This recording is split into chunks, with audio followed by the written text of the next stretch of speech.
importantly, about our tradition of prayer and meditation.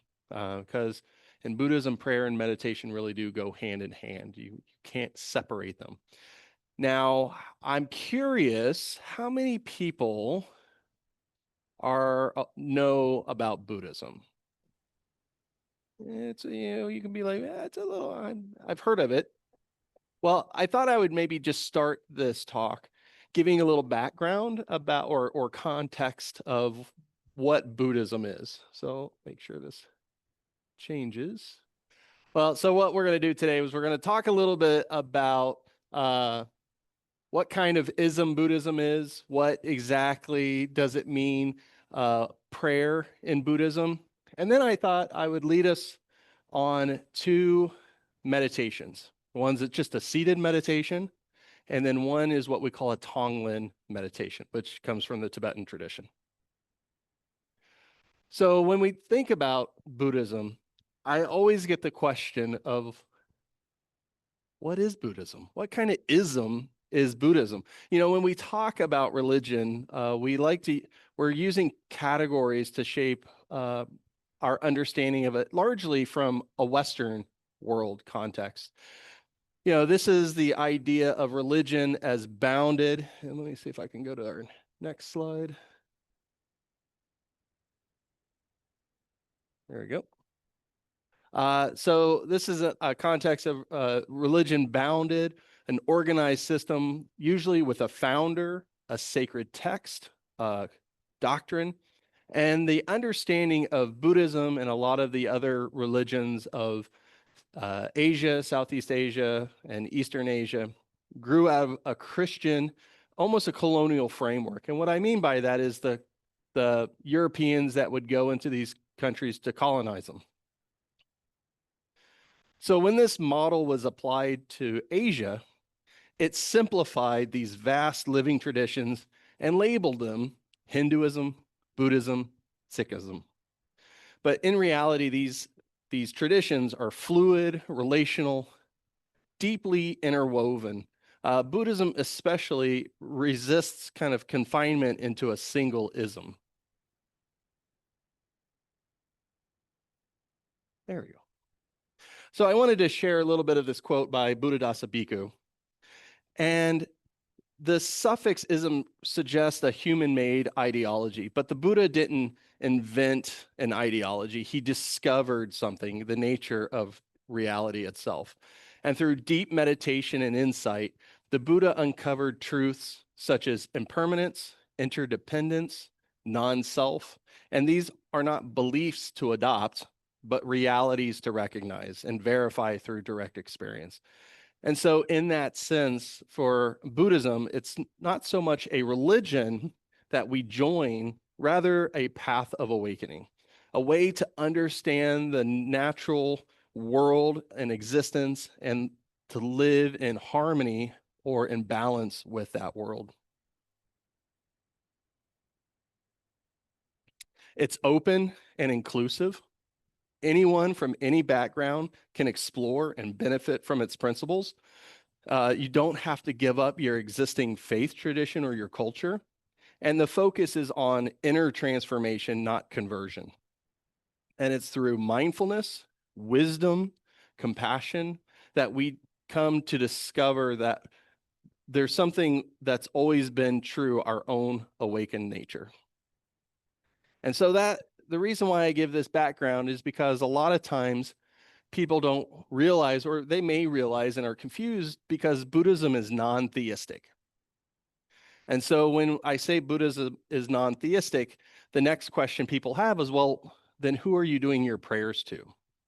So I wanted to talk a little bit about that. So let's talk a little bit about prayer versus chant. So in Buddhism, our recitation is not merely chanting words. It's an act of aspiration, intention, a heartfelt wish to awaken and benefit all beings. And when we recite prayers in our tradition, we're not asking someone outside of ourselves to be granted grace or to be given something to us.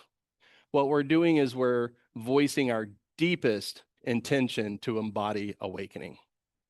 And so when we think about a prayer, there's one here that we say when we first sit to meditate. And we say, by the power of the blessing of the three roots, in this meditation posture, may I be awakened from the sleep of ignorance. So let this moment be an opportunity for awakening. Now, this is generalized content right here, so don't hold it against me if it doesn't reflect your personal tradition. But I wanted to show a little difference between a theistic and Buddhist prayer. So theistic prayer is usually directed to a deity or a supreme being. You're asking for blessings or help, maybe guidance, and it's an external focus. Myself here, the being outside of there. Buddhism is directed inwardly to our own innate Buddha nature, our own innate goodness and purity. And there's more of an aspiring to awaken what is already within us. And it's an internal transformation. And so in Buddhist practice, prayer really is a mirror, not a message sent outward, but that reflection to go inside of ourselves. And it helps us to connect with our own innate potential for awakening. So I'm going to give two examples of what I see as theistic prayers and Buddhist prayer, very similar prayers, but you'll see how that context, there's kind of an outward focus and then kind of an inner aspirational focus. So the first one I want to share is the real famous one of all the Catholic prayers. This is by far my favoriteest prayer, and that's the prayer of St. Francis of Assisi. And it says, Lord, make me an instrument of your peace. Where there is hatred, let me sow love. Where there is injury, pardon. Where there is doubt, faith. Where there is despair, hope. Where there is darkness, light. Where there is sadness, joy. O divine master, grant that I may not so much seek to be console as to console, to be understood as to understand, to be loved as to love. For it is in giving that we receive, it is in pardoning that we are pardoned, and it is dying that we are born to eternal life. Very beautiful prayer. Like I said, one of my most favorite of the Catholic prayers. Now, if you contrast that to a Buddhist prayer, this is Shantideva. He was what we call a Buddhist saint. Saint's a little different than in the Catholic tradition, so I use it loosely in this setting.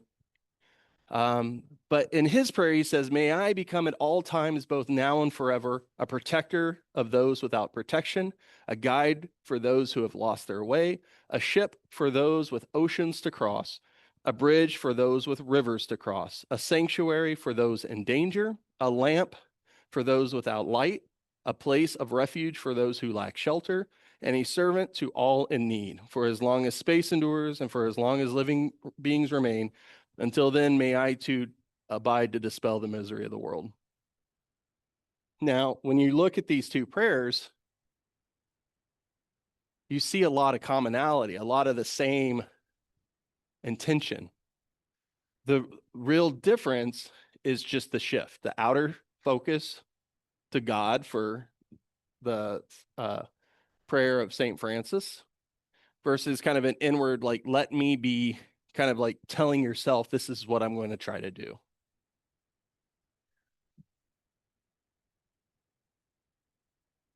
So when we think of a Buddhist prayer, really it's, all beings possess Buddha nature. And I've been using this word several times, but this is the seed for our own enlightenment, our own awakening. What do I mean by awakening? What I mean is understanding the world as it truly is, how it works in all its complexities, what the Buddha discovered. This wisdom, this potential that we have is always obscured by our habits, our fears, our confusions. We have an example in our scriptures where they say Buddha nature is like that priceless golden statue wrapped in oily, filthy rags, tossed in a corner, When you walk into the room, you just see the filthy, oily rags. You don't see that beautiful statue, that priceless statue that's been covered up by it. But all you have to do is remove those coverings and you'll know it's there. And so the Buddha basically says, if you remove those rags and all that obscuration, that potential is there. It's not like we have to add anything. That beautiful statue's already there. So it's the same way. Prayer is a tool that helps us clear away the clouds, allowing this natural light of wisdom and compassion to shine through. Meditation helps with that because it allows us to have a space, creating an environment that leads or lends itself to that clearing. And so the support in our prayer doesn't really come from an external God. We don't see the Buddha as a God. It arises through connection to our lineage of awakened beings, to the energy of compassion cultivated by countless practitioners, and to our own sincerity of the heart. So let's talk a little bit about the different kind of prayers. So there's several different kinds, and I'm going to skip that one. There we go. There's several different kinds of prayer that we have in our spiritual tradition. The first big one that I've talked a little bit about is that aspirational prayer, to awaken our wholesome intention and direct it towards enlightenment. So we have the prayer that I just read. We have other prayers like a dedication of merit. By this merit may all obtain omniscience, may it defeat the enemy wrongdoing. From the stormy waves of birth, old age, sickness, and death, from the ocean of samsara, may I free all beings. But these prayers are like planting a seed, setting us in a direction for our heart to go. We also have some prayers like devotional prayers. These prayers are aimed at cultivating faith or confidence in our tradition, gratitude, connection with awakened beings. We pray to Buddhas and masters, but not as external gods, but more as reflections of awakened qualities. These qualities that we want to aspire to embody in our own selves. These could be like our refuge prayers, and other supplication prayers. But the tone here is going to be more open-hearted and trusting. Devotion as receptivity to wisdom. We also have other prayers like the dedication or transference of merit prayers, right? That we want to share the goodness and the insight from our practice with all beings. We don't want to be stingy with it. So in fact, it's like an act of generosity. When I have nothing else to give, I can spread my good qualities. We have protective and healing prayers, right? To purify negativity, to help remove obstacles, to bring healing. We also have just our regular daily ritual prayers. These are to help us maintain our mindfulness, our ethical grounding in our daily life. These are our morning refuge prayers, meal prayers, evening dedications. And then the last one I wanted to mention were our altruistic or engaged prayer. The purpose of these prayers is to extend contemplative awareness into compassionate action. Prayers of peace, justice, healing. The one that I just read by Shantideva is a great example of that altruistic or engaged prayers. I, as a Buddhist, can easily read St. Francis' prayer and still have meaning in my own tradition. But the tone of these prayers is more compassion and motion. May I be of service to all beings in need. All right, now we're getting to the meat and potatoes of our practice. So meditation as a contemplative practice. I shared a handout with you all. You should have it there. For those folks online, I believe Dennis sent it out to you all. But if you want to take a look at this actually comes from another group that does a lot of work with contemplative practices and meditations. And I love this tree because it really takes a lot of these various practices that we have and lets you kind of see how they are all interconnected. This image of this tree reminds us that contemplation has many different forms: stillness, movement, creativity, ritual, service. They're all rooted at the same soil of awareness and connection. And meditation sits near the base of the stillness branch, grounding all those other practices in presence. But you'll notice we also have movement like walking meditation. So one of the other handouts that Dennis sent out for those folks online and for you here in person is our instructions on how to do a meditative practice, but there's two in there. We're only going to look at one of them from that handout, which is the one on sitting practice. But at the very back of it, you'll find that there's also instructions on how to do a walking practice. I had the fortune of doing a class on contemplative practices with a Christian friend of mine, where we were looking at both the Christian and the Muslim, or the Christian and the Buddhist contemplative practices. And we did an interesting thing. We combined two. We combined stations of the cross with a walking meditation. That when you walk between those stations, you walk in a contemplative, meditative way before going to the next one. Very powerful. Again, that was the first time I had ever gotten a chance to do the stations of the cross. And for me, I felt just as moved as the other folks in the class. So I highly recommend, if that's a practice that is meaningful to you, maybe look at doing a meditative practice. Again, it's not a Buddhist practice, it's a contemplative practice. Buddhists just use it to help us in our own practice, our own tradition.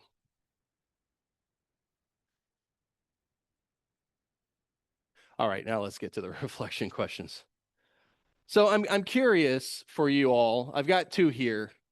Think about your own contemplative practice. Yeah. Matt, I'll bring the Zoom people up on the okay. screen there, and then they can join in the discussion. Technology, I love it. So where does your own contemplative practice live on that tree handout that I've given you? If you even do a contemplative practice, I would say prayer in itself is a contemplative practice. Where do you think you see it? And people on Zoom, unmute yourself and just jump in. Yeah. I'm going to grab a tree since it moved.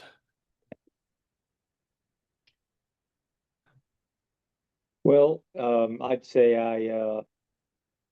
And folks in the room, I do centering. I try to pay attention to my breath and centering prayer. That'd be my contemplative. And then as you eat or as you do anything, it's a one step at a time. What I consider the practices on what's here. A lot of mine are at the relational end. Very nice. The deep listening, the storytelling, the dialogue. Some varied by this, but yeah, I guess I hadn't thought about it that way, but yeah, it's very, very relational. Okay. And I'm curious, why is that? Why do you find it more relational for you, particular with these different, like, deep listening, dialogue, storytelling versus some of the other branches? You didn't know there was going to be a follow-up question. No, that's okay. So sorry. Part of it is just experience and finding that people have things to share. Mm-hmm. Finding that there's value in story. I'll confess I'm also a pastor, so that ends up being part. I mean, that's kind of part of my job as well. Yeah. But even if I wasn't, I think, yeah, to me it's always people focused. Yeah. People are at the center. People are primary. My relationship with God, I don't know if I'd say it's mediated through people, but but they are part of the body of Christ. I mean, we describe them as the body of Christ, and we encounter God in one another through the Holy Spirit. It expresses itself. Yes. Yeah. And so that's where I find myself, even if it's just, a kid that's rambling about something, that they're really excited about, that gets me excited and can lift my mood and help me feel the presence of God. Yeah. Wonderful. And remember what's important. Yeah, Yes. of course. Love it. Anybody else? Anybody online want to? Oh, I mean, I was interested in seeing the, particularly the branch of activist, can you hear me? Can someone? Particularly the practice of the activists about working and volunteering, because most of these others I've done silent centering and meditation and loving kindness and Lectio Divina. All of these I've done, at some time or another, but I would not have thought of work and volunteering as contemplative or contemplative yes. practice. Well, I'll for just, first hearing of all, the I Zoom love folks. this graphic. This is amazing. And, Yeah. and I really appreciate what you shared, Mike, because it made me think about Mm. that. I don't always think of that as a prayer experience. So I appreciate that a lot. I think where I find myself is on the left side of the tree, the silence, the centering, the meditation, Lexio or visualization or loving kindness meditation, journaling. Like I would say that's when I do those things, I consider that's my prayer time. And then on the ceremonies and rituals, I would say going to a good wedding or going to a good funeral, Yeah. that feels like prayer. But I like seeing all this because it makes me want to do or be, like, oh yeah, I guess I could think about when I went to a rally on October 18th, that was prayer, like, I'm not sure that I thought of it that way, but it definitely was an experience of the presence of God. So if that's the definition of prayer, kind of like a awareness of the presence of God. So anyway, thank you for sharing this. Yeah. Thank you. Yeah. So you mentioned the loving kindness meditation. Use the microphone so the folks can hear you online too. I just had a question. So you mentioned the loving kindness meditation. I wonder if you'd say more about what that means to you. So years ago, I found in Half Price Books a little audio cassette or CD, I guess it was, called Quiet Mind. And it was just a bunch of guided meditations. And one of them was by a Buddhist teacher named Sharon Salzberg. Oh yeah. On loving kindness meditation, which is you call to mind a person or a being and you just wish them well. Like, may you be happy. May you be healthy. May you be safe. May you be free from danger. And like you start out with someone that's easy to feel those things for. And I usually think of my great nephew, who's an adorable 2.5-year-old, Yes. because it's so easy to wish him well. And then like, can I wish myself well? And then, can I wish like, oh, the clerk at the store well? And then how about a colleague at work, or how about someone that I disagree with politically? And so it's just kind of this exercise of just repeating those phrases, may you be happy, may you be healthy, may you be at peace, may you be safe, may you be strong in your body. And I'm sure loving kindness a whole lot better than I do, but Yeah. that's what I learned from a CD. We'll actually be doing something similar to that today. Yeah. It seems like that is a lot like intercessory prayer. Yeah. When we're praying for other people or groups. So as I was looking at a tree, I'm the odd one. I'm just all over the tree. Yeah. But nothing wrong with that. each branch, there's pieces. So in the movement branch, the labyrinth walking meditation, yoga and dance are very much part of it, but I have no idea what those others are, but I think that's okay. Up with the relational, the storytelling, the dialogue, I run a couple of small faith communities, and that's very, very important to have that. but it also becomes part of my meditation because something will come out of it that I'll carry over. Yeah. And so as I look at each one of these, there's something that's really important to me, and I wouldn't. So I'm kind of a hyperactive person with ADHD, and so I'm all over the tree. Me And too. it just depends on where I'm at, the situation, and what I'm feeling. And one that has just really occurred, I've been part of a fitness program for the last 2-3 months. And we start by walking, of course. And I got this from one of the priests. The walking has become my prayer. So if somebody comes up to me and starts talking, I usually am off in space someplace and have to ask them once or twice what they're talking about. But doing that is when I often do the loving kindness meditation at the same time. Very nice. So I'm kind of all over the place. I like it. No, I love it. Dennis, did we have anybody online that, Online?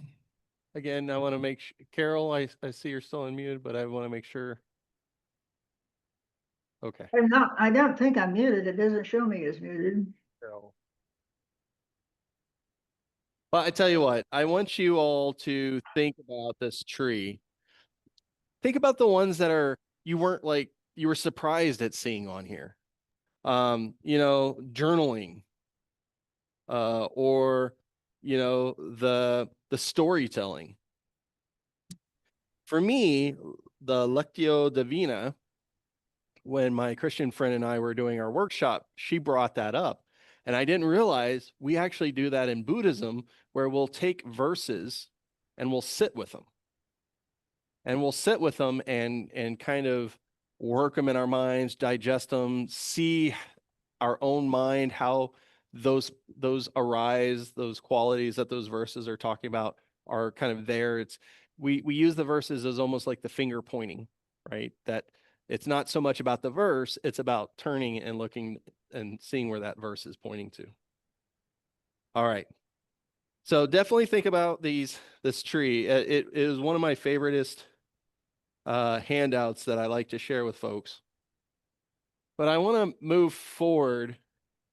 And again, I think question 2 really is more of a follow-up of this. How might meditation support or balance the branches of your life, relation, all that? And, you were talking about, I'm all over the tree, just depends on the day and what I'm doing, which I think is fantastic. Yeah, so let's move forward on that. There we go. All right. So I just want to mention that, the meditation trains our mind to rest in awareness without judgment. And that's the important part. Not to sit there and ruminate and think, oh, am I doing this right? But to just be open. Through stillness, we learn to see clearly how thoughts, emotions, sensations arise and dissolve. And it isn't a withdrawal, it's learning to inhabit more deeply in our life, whether that's through movement, creativity, service, which I think a lot of times people are surprised to hear, but I feel like especially the Catholics really embody that more than I've seen other traditions do. But all practices grow from the same roots, awareness and compassion. So meditation nourishes all those branches of practice, just as sap nourishes a tree. It provides the clarity, the patience, the insight, transforming our ordinary life into a field of practice. All right, so let's do our meditation. So I'm going to switch over to this chair because it's going to be more comfortable for me. I'm going to lead you all on a guided meditation. And Dennis, I'm going to do 2 of these. What do you think time limit should be on them? 10 minutes, 5 minutes, 3 hours? 10 minutes, okay. So we'll spend about 10 minutes. And you can do, again, we're just going to take our time.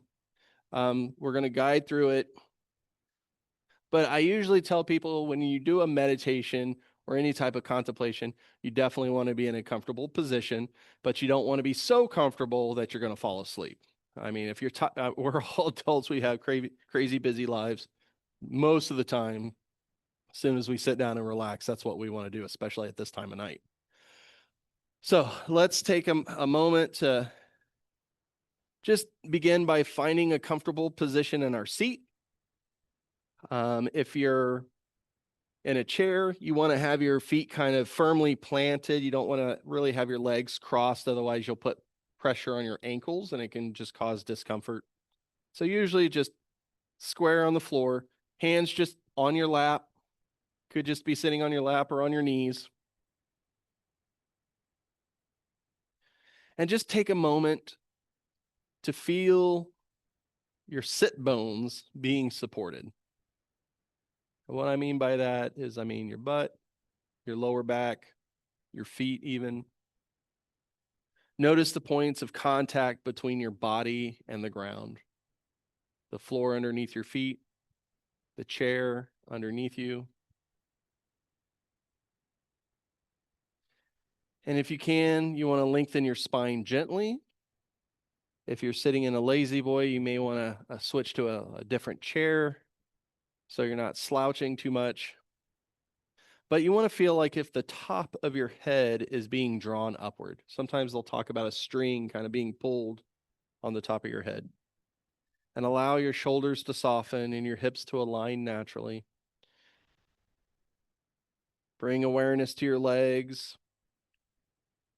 Again, if you're in a chair, feel your feet pressing gently into the floor. And then soften your gaze, either looking downward or with your eyes closed. Relax your jaw, parting your teeth slightly, lips lightly touching. Let your tongue rest just behind the top of your front teeth. And then take a deep breath in. And then release, allowing yourself to settle, stable, upright, supported. And now bring your attention to the top of your head and your face. We're going to do a quick body scan. Notice any tension in your scalp, your forehead. Is there any tension in your eyes or your jaw? And if you do find any tension, just take a deep breath. Release that breath. Allow a gentle softening in that area. Move your awareness to your neck and your shoulders. Feel the weight of your shoulders release.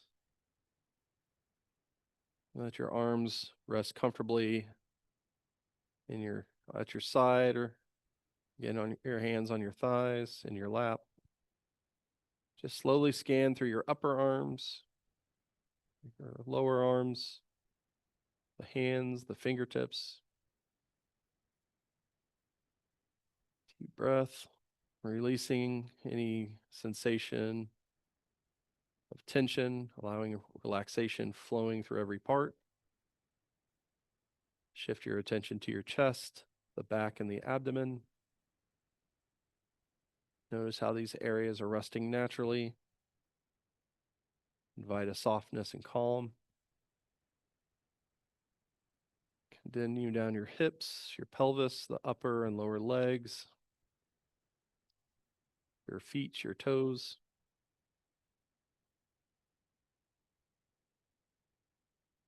Sense the support of the ground beneath you, the fullness of your legs.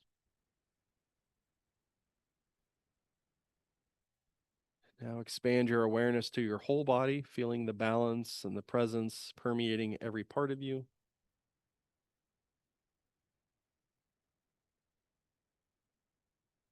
Deep breath in.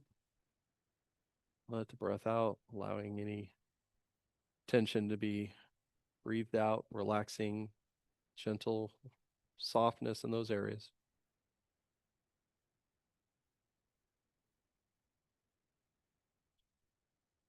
Now we'll sit quietly, noticing the experience of settling. Sense the stillness within your own body. Sometimes it helps to imagine ourselves as kind of a solid mountain, deeply rooted, or a sturdy tree, balanced and steady. Perhaps your body feels cradled in your chair.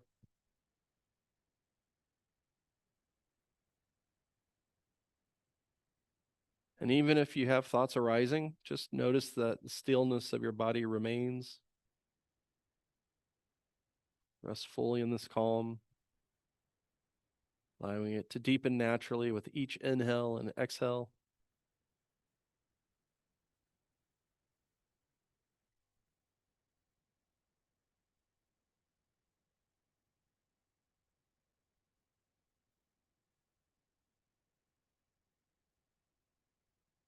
Now shift your attention to the movement of the breath.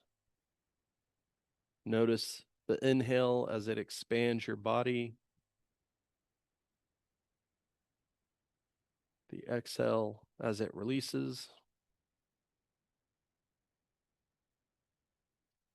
Just pay attention to the sensations of the breath. Perhaps you feel it in your abdomen, your chest, or at the tip of your nostrils. Just notice its qualities, its length, its warmth, its rhythm.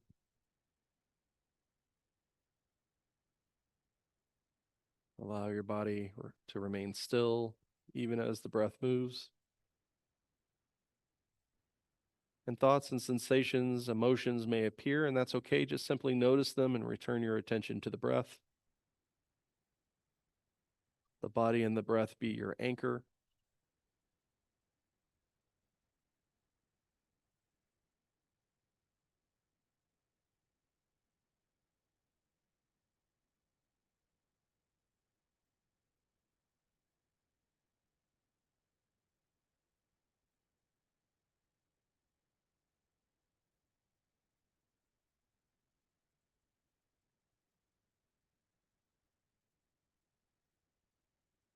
Now gently scan your body again, noticing any areas of calm, ease, or lightness.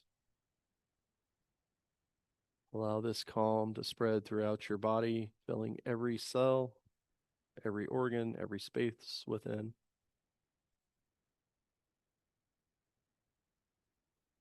If you feel any tension, again, just breathe that tension out, inviting gentle relaxation in that space.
Now bring gentle movement back.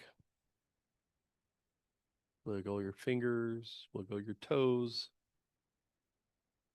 And slowly, when you're ready, you can open your eyes. Again, just carry this sense of calm, presence, and balance with you back into your room, into the space where we're sharing here, or in the space that you're at online.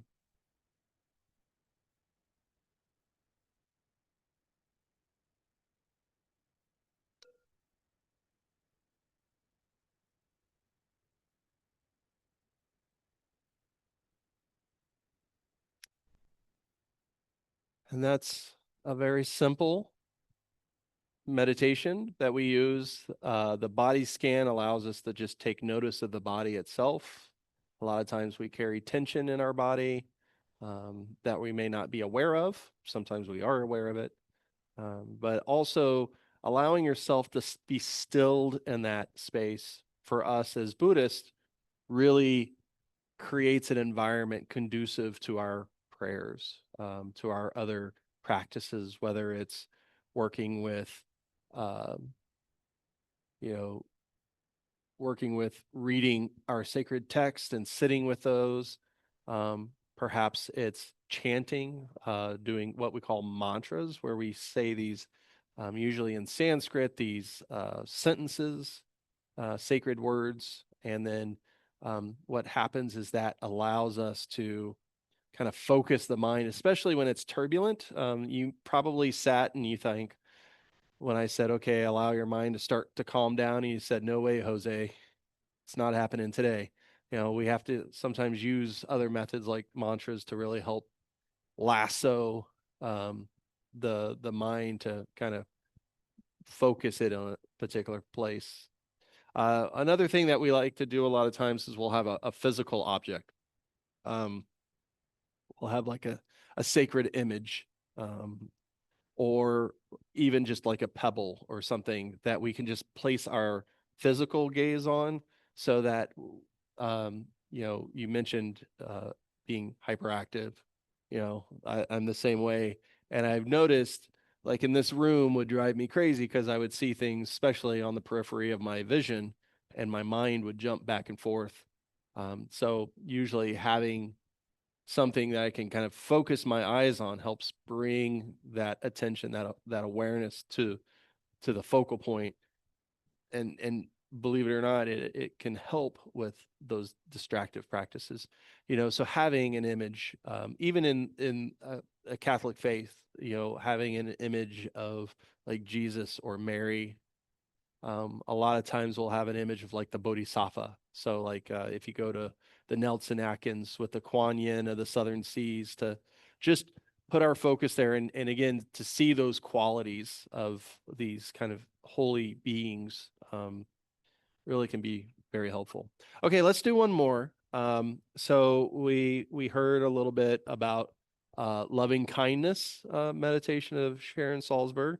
So I wanted to use in the Tibetan tradition, it's called Tonglen. Tonglen means giving and receiving. And the way this works is we're going to visualize. We don't have a lot of time, so we're going to start with the folks that are easy to deal with.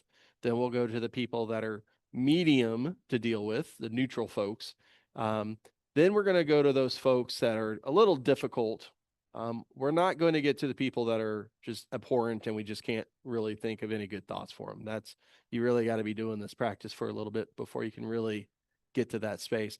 And I may move on to other kind of groups of people, and you may want to maintain your focus on a loved one or something like that. So again, in this particular practice, we're taking our seated position that we had before. And Dennis, are we still good with 10 minutes, or should we shorten it? 10 minutes is good? Okay. So what we're going to do is we're going to take the same position as before, but we're going to go into the meditation a little differently, right? We're not necessarily going to do the body scan. So what I want you to do is, and I'm going to start my little timer here, is again, just sitting comfortably in that space with your back straight and relaxed. Rest your hands on your lap, on your knees, close your eyes gently, because this one we don't necessarily need to see anything around us. We're bringing people to mind. So sometimes having our eyes closed helps think about other people, to bring those in clearly into our mind's eye, our visualization, our imagination. But just take a slow, deep breath in. Let it out. One more.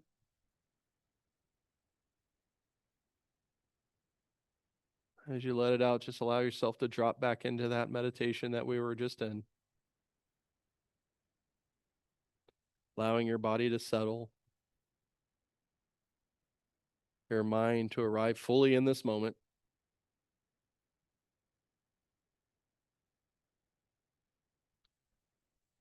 And now bring attention to your heart. And we're going to silently set the intention. May I be free of suffering, and may all beings be free of suffering. And I want you to think of an intention or set an intention in your own spiritual tradition. Take a moment to set that now. But allow to feel a gentle warmth or openness in your chest as you do this. Letting the seed of compassion expand softly.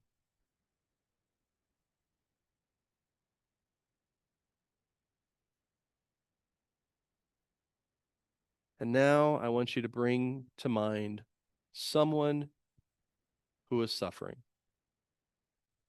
whether it's through illness, whether it's through other issues, maybe money problems, maybe relationship problems, maybe there's been a death in the family.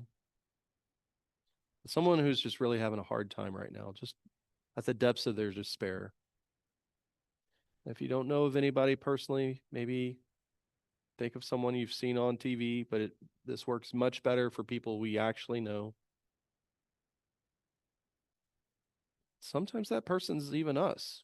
And so maybe we need to start with ourselves with this one. But if not, definitely bring to mind someone you care deeply about.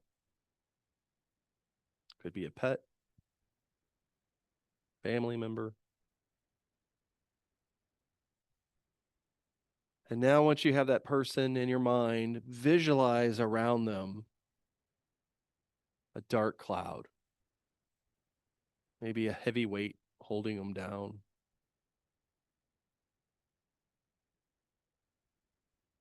There's just something surrounding them, something, the suffering is visualized in this way. And now we're going to breathe that suffering in to our own heart center, that heart of compassion.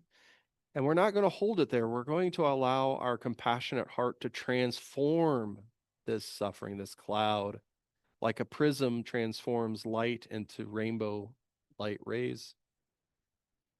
There's nothing to hold on to. It just passes right through your own heart. But as you breathe in that suffering, allow it to transform. And then you breathe out relief to that person. And here we visualize that as a cool light that just washes over them, pushing away that dark cloud. And when that light washes over them, you want to see that that suffering dissipates. They become lighter. Their facial expressions change. Their demeanor changes. They feel joy, happiness. And then just continue to breathe in that suffering, allowing it to be transformed into your heart, into that cool, white, refreshing light. So with each in-breath, breathe in the dark, heavy, clouded smoke. With each out-breath, breathe out that cooling light. And don't hold that light in your heart, or don't hold that cloud in your heart. Allow it to transform, to be released with your out-breath. Let's just do this a little bit longer, inhaling their suffering, exhaling that healing and ease. Repeating this pattern with a gentle awareness. With each breath, let compassion deepen and flow freely.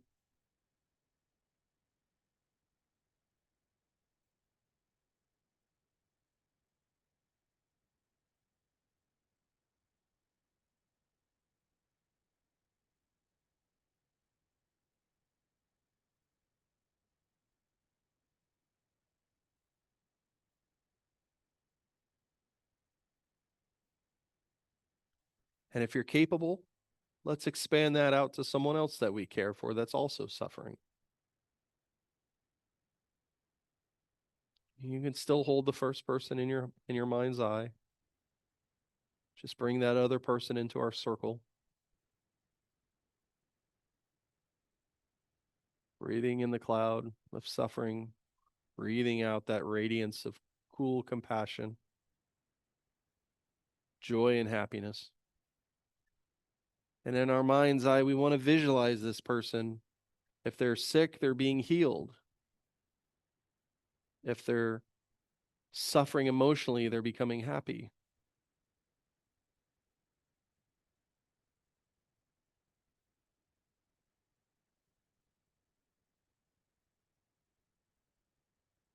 If someone is grieving, that grieving is abating a little bit,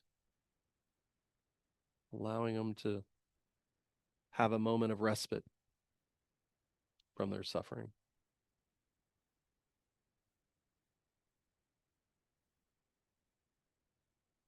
Let's try to bring someone else into our circle. Again, someone we know, but this time we can see if we can stretch it out to someone who's neutral to us. We've seen them suffering. We may not know them personally. Let's bring them into our circle.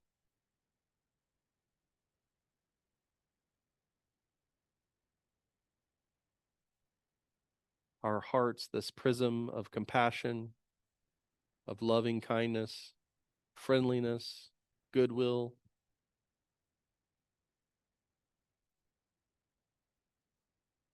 It's capable of holding the whole world in our heart.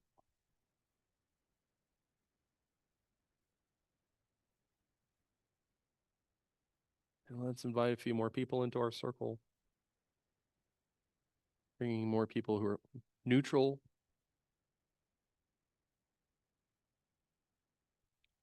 Let's bring in someone who's difficult to be around. Recognizing that difficulty, maybe that's someone that we don't get along with, that's the cloud. So as you breathe that in, allow it to dissolve and be transformed in your heart center. And then breathe out loving kindness, compassion to them, allowing it to wash over them, relieving them of that tension that we have in our relationship. Allowing that friendliness to grow.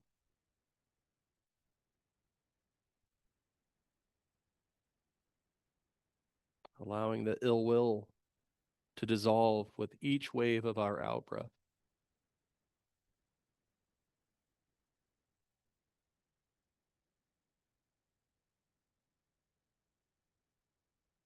Just let your heart expand naturally, embracing all beings that you feel you're capable of bringing into your circle. There's no right or wrong. If you're still focusing on that first person, that's just fine.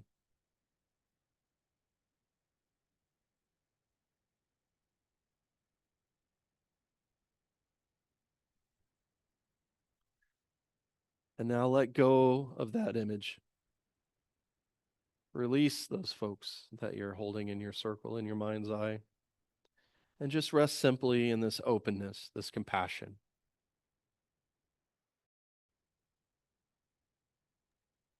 What's nice about this is when we can maintain this, whoever enters our circle of compassion and loving kindness, they're now the recipient of our out breath, relieving them of their suffering.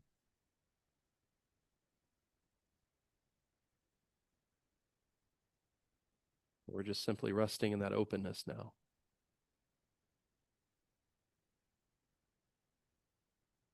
And continue to see on the out breath that cool, compassionate light is still radiating out with your out breath.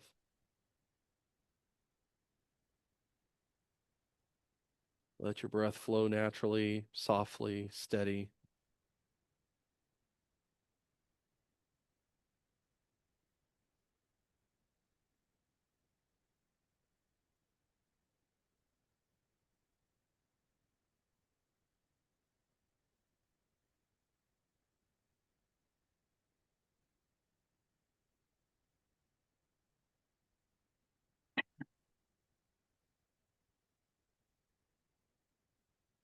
And let's set our intention one more time so we don't misunderstand what we're doing here.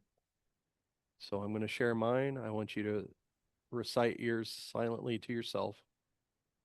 May I be free from suffering. and may all beings be free from suffering.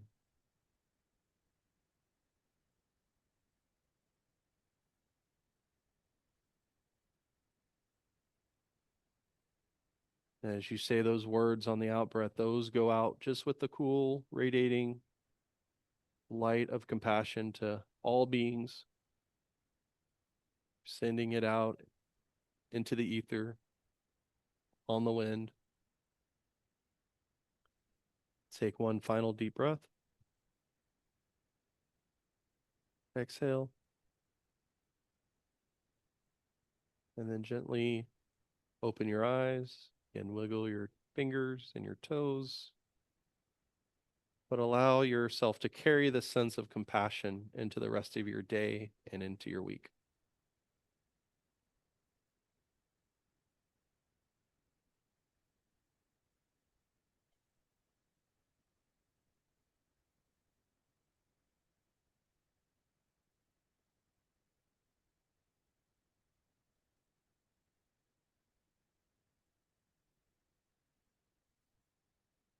All right.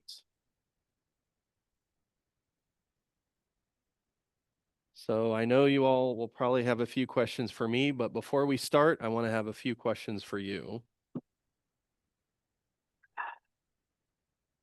And so in the first meditation where we just sat and we did our body scan, what sensations did you find that were the most vivid?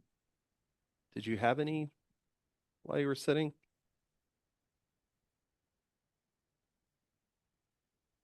Whether it was with your tension in your body or just focusing on the breath itself? I would just say I was struck with, even as many thoughts kind of kept coming to me, my body did feel very quiet. And by the end of it, the room seemed very still. And it felt peaceful and calm. And I was surprised by that, because it's been a day. Yeah. And I was surprised how just 10 minutes could kind of shift my experience. So Yeah. Thank you. I'm curious, on the second meditation, how do you feel about breathing in the suffering, whether it was fear or some other visualization that you had? Did you feel any resistance to that?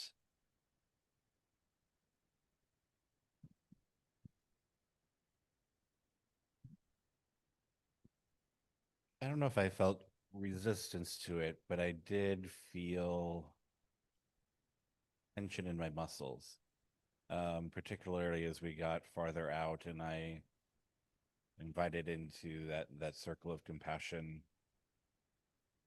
those that I feel are not sharing compassion with others. And it wasn't a voluntary thing. It wasn't an angry thing. It wasn't a resistance, but I noticed even a little pain and tension in my muscles as I brought them in.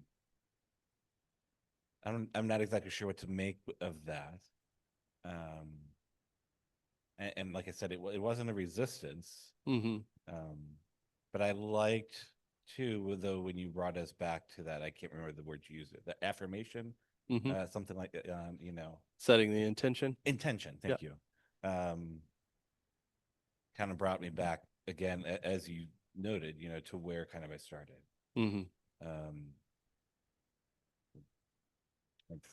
Yeah, no, I think that's great, because a lot of times that breathing in suffering, sometimes people are a little anxious about, like, oh gosh, I'm taking on other people's suffering. But I'm curious, what about the part of breathing out that love, that compassion to someone else? Did you find that easier for you? Or did you even feel like that was difficult? And again, I'm curious, folks online, if you had any thoughts as well. Time I've done this, obviously, but there's something physiologically that happens to me, and I'm so much more aware of my heart beating, Hmm. I can hear it. I can literally hear it and feel it, and it gets more intense. Hmm. And trying to widen that circle, it really got intense this time. Interesting. That's the first. The second one is, as I'm trying to let it out, though, I can't get beyond this, because as I'm doing that, I'm asking God to be with that person or that group of people. And I'm sending as much of my love and compassion as I can, but I know there's much greater than mine. And it's sort of a letting go of it and giving it away. Yeah. I don't know if that makes sense. No, I think it's great. I really appreciated how you integrated it into your own spiritual tradition. The kind of letting, you know, sending that kind of God's compassion in a sense. That's not exactly what you said, but that, you know, that kind of like, this is what I'm comfortable with, so I've adapted it, because I think sometimes we also have this fear, like, I'm just one person. You know, what can I do to save the world and their ills? Not much. But what we can do is prevent ourselves from becoming jaded and calloused. And sometimes these practices, these meditations, allow us to open our heart up again. And I think for me, what it helps is that I feel more empathetic, perhaps, towards others. But maybe it's an escape because I'm giving it away. I don't know. But that, and it happened both times tonight. As you start bringing us back, I could feel my whole heart just relaxing, and the heartbeat slows back down. Yeah. I mean, it can sometimes even be scary because it's really intense, but coming back and feeling it go back down. I'm not saying I'm having a heart attack. Well, that's good. Dennis has got his hand up. I've got a comment from online in the chat. Mickey says, or Mikey, I was hesitant to breathe in the suffering of another Mhm. until I knew I could exhale it to be transformed by the light through the love of the heart. Yeah, I think that really goes to this thought that the fear that people have with, like, oh gosh, I'm taking on this, you know, I've got enough of my own suffering. Now I'm loading other people's on. And if you take that thought of transformation, and I like the prism aspect just because it, you know, a prism, you know, no matter light hitting it or not, it's, you know, it's clear, right? The light doesn't really affect the prism itself, but you could use if there's something else that reflects better with you on that transformation, you know, maybe as Catholics, you would say, you know, I'm letting God transform that and allowing that to go out, you know, so you're just an instrument of his work. I don't know. I think that sounds familiar somehow, but yeah, I'm grateful for that. Yvonne made the comment, I liked the meditation for other people and their problems, and even for people we find hard to love. Yeah. Yeah. I find this type of meditation actually is perfect for those that are difficult. Like, it's easy. Like, we start with people that it's easy with, but there's something that shifts in us when we can do it for folks that we don't necessarily get along with, or we may not, you know, we may find difficult, because it helps that, and you mentioned it, empathy, right? It helps develop a little, you don't have to agree with that person. You don't have to accept what that person does if you find that behavior objectionable, but it allows you to at least hold them in that circle of love and compassion, so you're not just writing them off, which sometimes we're apt to do as human beings. I had a interesting feeling as I was going through this. I hope this doesn't sound too egotistical either, but I felt kind of an empowerment in being able, I being able to take that darkness away from the person that I was focused on. And I don't mean that empowerment is kind of a,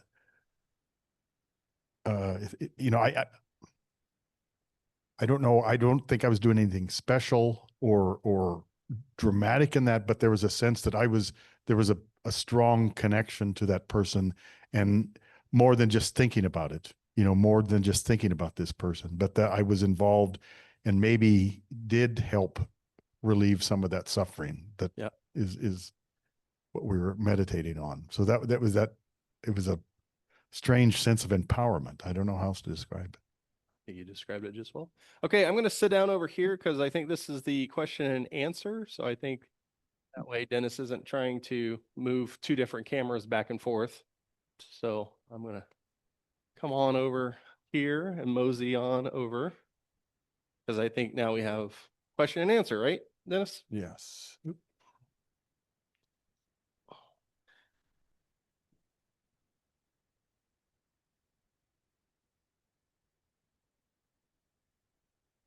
Oh, yeah. Comment from Carol. She says, I find it so helpful to pull myself out of self-remuneration when I practice Tonglen. Yeah. So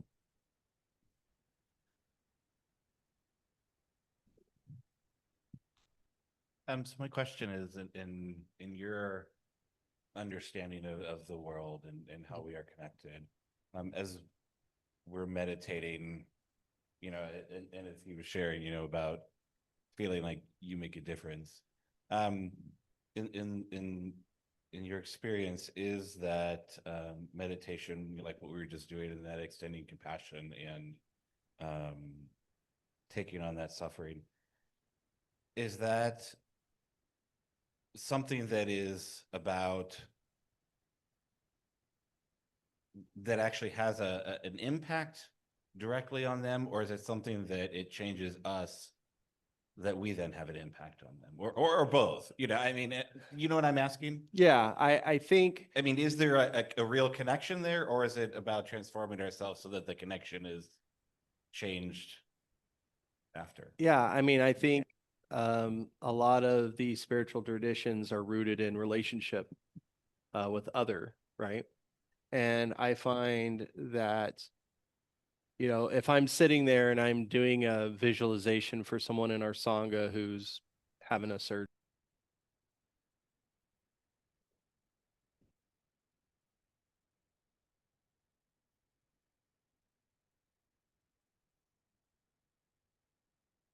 there's still a change when somebody knows that somebody's thinking about them. So somebody's thinking about me, they're doing Tonglen. So, there's a shift there. I find that it especially is helpful for developing the empathy to bringing in maybe groups of people or a person who we're finding difficulty just even having, like, being in the same room. And that help then becomes like, I can be in the same room with that person. Again, I mean, still not agree or condone or anything like that, but it allows you to enter back into relationship with that person. So I think the transformation is in your own mind, but that has outer ripples just with your own behavior. But that's a great question.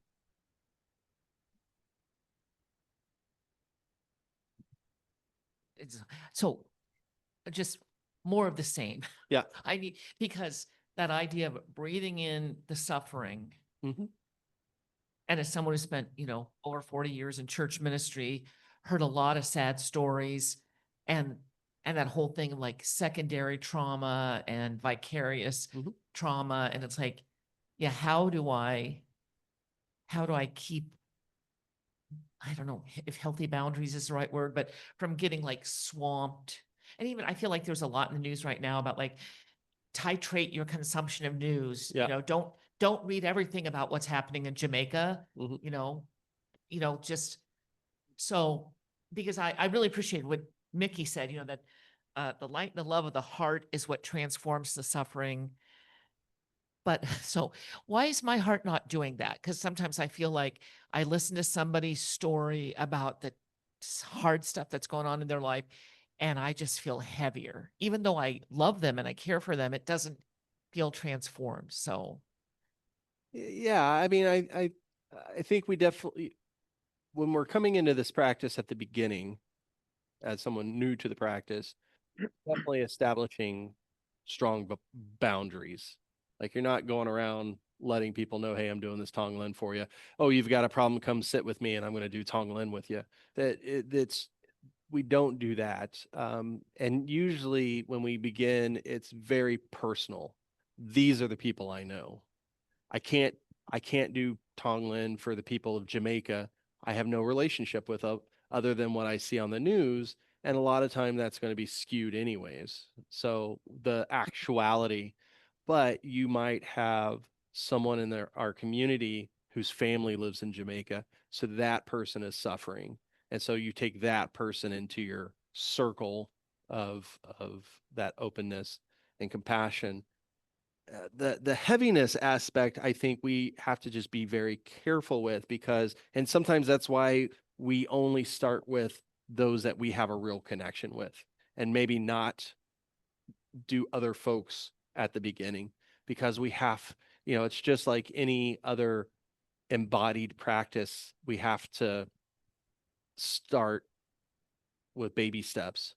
You talked about, I think one of you all talked about dance, right? I couldn't go to your dance class and do exactly the same thing you are, because I don't know the steps fully. I haven't embodied that practice. So I have to do the rudimentary steps and build myself up to that. And it's the same thing here. At some point you might, and I say might because it's not a given. Everybody's different. Everybody's mind is a little different, but you might be able to get to the point where you can take on others' suffering that you may not have a relationship with. But, if you feel like you're still holding that heaviness, then you need to do the Tonglen on yourself for that heaviness, to say, okay, I've just ministered with somebody. I don't know. Do you all use that term? So I just, had this conversation and I'm feeling really heavy right now. They're really suffering. There's nothing I can do. They're very angry. I came away from it very shaken. I'm going to do Tonglen on myself to really work with what that is. And then at some point, maybe I can then do Tonglen for that person, or have that type of similar practice with them. But I always encourage people to have strong boundaries at the very beginning. Do the folks that you're most connected to, and do it for them first before you really try to start expand. We went fast. Usually you're going to spend multiple times on just yourself and then other, close people. And the important thing is sometimes we have to start with ourself, because we're carrying our own trauma and we're carrying our own woundedness that is unaddressed, that we've been doing spiritual bypassing on, that we haven't really, and as soon as and for anybody who works with other people, know if you haven't done the work on yourself, it's going to come up unexpectedly in relationship with others, and usually not for the best. So we always want to start with ourselves first, start bringing in people that are very close to us. It could be somebody from your church, that you've been friends with, or there's been a family and they're going through a tough time. It doesn't have to be just illness. It could, sometimes people are just having, bad days. And so it could be that. Yeah. Dennis, you got somebody online? Greg wants to know if you can talk about a Buddhist saying, I am a drop in the ocean. I am also the ocean. Well, I'm not really familiar with that particular saying per se. We use certain, and I don't know the context of that particularly, so I'm going to guess at a context, and I'm going to assume there's a particular context of this notion of we are all interconnected, right? That we are in relationship with other people in a sense that there's so much more of a net. So when we think of an ocean, right, it's if you're a drop and you're in the ocean, you know, one little drop doesn't seem like it's a big thing. But if you're a drop in like a little glass, like a shot glass, it's going to be more of an impact. But it's also that drop in the ocean are the same. So there's a sameness or a connectivity there. So I don't know if that answers the question or not, but Audrey would like to know, she says, how do you do the practice on yourself? And I assume she's talking about the Tonglen. yeah. So if you're doing Tonglen on yourself, the way it works is you visualize basically around you that smoke. And then when you breathe it in, it goes into your heart and transforms into light, and that light washes over yourself, dispelling the smoke. So instead of it being here and there, it's more just it's all right here. But it's still the same process, but you visualize your own suffering, whatever that looks like, emotional, physical, and you just breathe that in, and then when you let go of the out breath, you just allow that compassion to wash over you.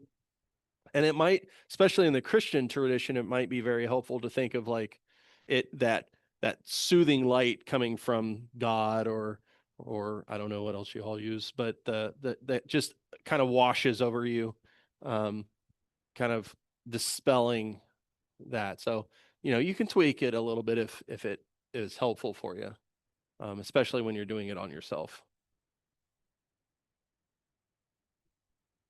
Oh, we got one more. We got a question in here. Well, I was just going to kind of comment Oh, yeah. on that. You know, I like to imagine the Holy Spirit. So in our tradition, we talk a lot about the Holy Spirit, and in Hebrew, spirit and breath are the same word. So I started out in science, and I love science, and so I always imagine, you know, when we breathe in, you know, we're breathing in the Spirit of God, and inside of us it transforms us, and then we exhale the waste. I mean, so scientifically, you know, we're breathing in oxygen and we're breathing out carbon dioxide, right? And so in that same way, you know, we breathe in the Holy Spirit, and it does something inside of us, and it takes something out.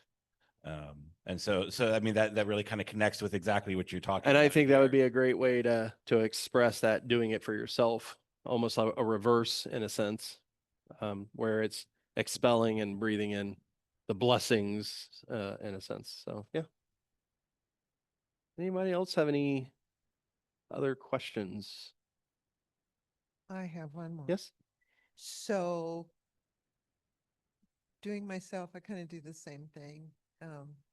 And being the scientist also, I can also think what I'm breathing out supplies something else in the world. It's not wasted. So that drop in the ocean, we're all somehow united together. Mhm.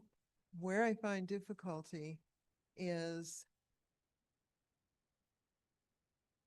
taking in a person into my circle that has not only been mean, done harm to me personally, but continues to. And I want to be charitable and empathetic, but you said something about being able to be in the same room with them.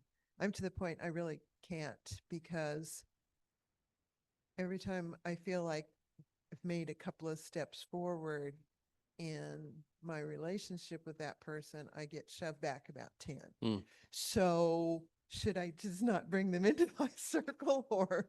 I mean, for thoughts? yeah, so for folks that are really, really difficult, they're usually the very last ones you get to. But I will, in the Buddhist tradition, we have this interesting kind of way at looking at difficult people, that, you know, difficult people are difficult for usually a reason. There's a cause and effect that causes that difficulty. And that cause isn't usually rainbows and unicorns. It's some woundedness on their part. It's some fear. So they have a control issue maybe. But there's something there that is causing that negative behavior, whether it's hurtfulness, whatever that looks like. And so, again, you're not saying, I forgive you necessarily in this practice, or I can be in the same room for you, but maybe that breathing out is like wishing, like, whatever, if you could just be happy, that if that person was truly happy, those negative behaviors probably would dissipate. Maybe not, but that's the intention. Like, may you, and that's kind of the loving kindness practice, the metta practice that is powerful, because you're not necessarily doing a breath. It's more an intention. Just as I want to be happy, you want to be happy. May you be happy.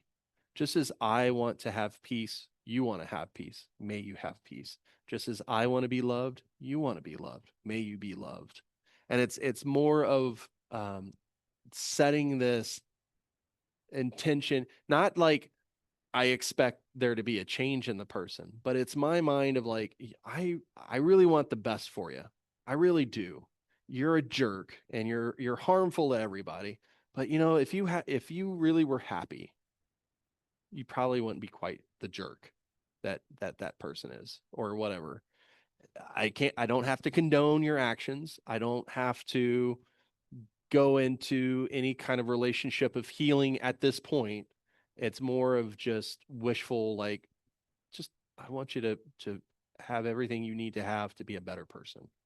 And just leaving it at that. Again, may not get you back in the room with the person,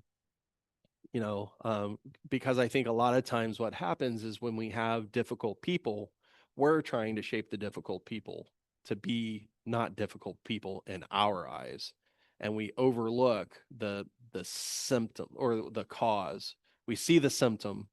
And so if we could truly take away the cause, those symptoms would go away, medically, kind of using medical language.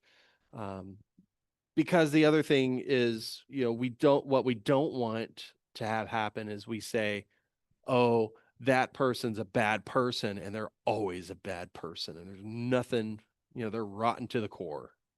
Like, that's not true. They're maybe far off the path, way down the rabbit hole, but we still want them to have happiness. Right? I don't know what it would be in the Christian terms. I want to say we still want them to be, embraced by God, in a sense. Like, we're not taking them off the table per se, which is sometimes is what happens when we personally are attacked. I think in the Christian tradition, we'd say that they're still a child of God, Yeah. like us, in equal measure. I think it's probably a good place to end for this evening. Thanks, everybody, very much. And like I said at the beginning, this is our the third in a year-long session of this Teach Us to Pray series. Next month, December, the first Thursday in December, we're going to have a young theologian, Latino theologian, who's going to talk about praying the scriptures through Our Lady of Guadalupe, which is a special, person in Hispanic culture, in Catholic culture. And he's got, we're going to read scripture through an aesthetic of beauty.